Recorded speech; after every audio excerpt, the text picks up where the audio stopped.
video, we're going to look at a different type of test, a test fix find test, which is a more realistic type of reliability growth, in so much that it incorporates some changes that are going to be implemented during the test, and some of the changes that are going to be carried out, probably the most complex one, they're going to be carried out at the end of the test. In order to do that, we have to increase our data, because there are some requirements from the software where there have to be at least 3 different BC mode and 3 different BD mode. So we satisfied that requirements and we configured the effectiveness. For the BD mode, we used an average effectiveness of 70% in terms of the effectiveness of our fix at the end of the test.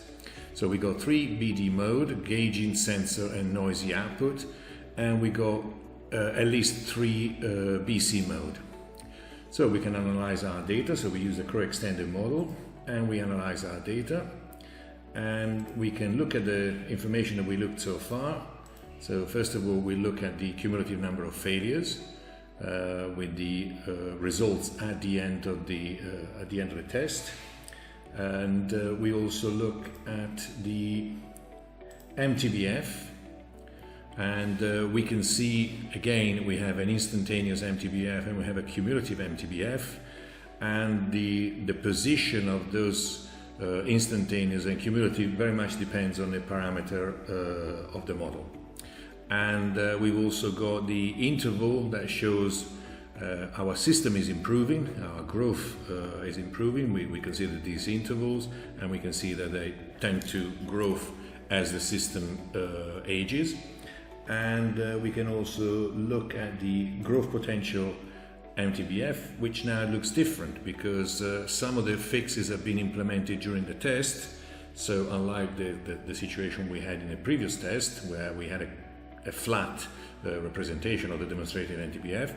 So we have some benefit from the changes implemented during the test, and that gives us a demonstrated MTBF of 1,831. And again, we have the projected MTBF and the growth potential. So the projected there will consider our growth in MTBF if we implement the changes for the BD mode at the end of the test, and the growth potential looks at the discovery of new failure mode during the test. And again, we can interrogate all the curves that we're interested with the QCP. That's it.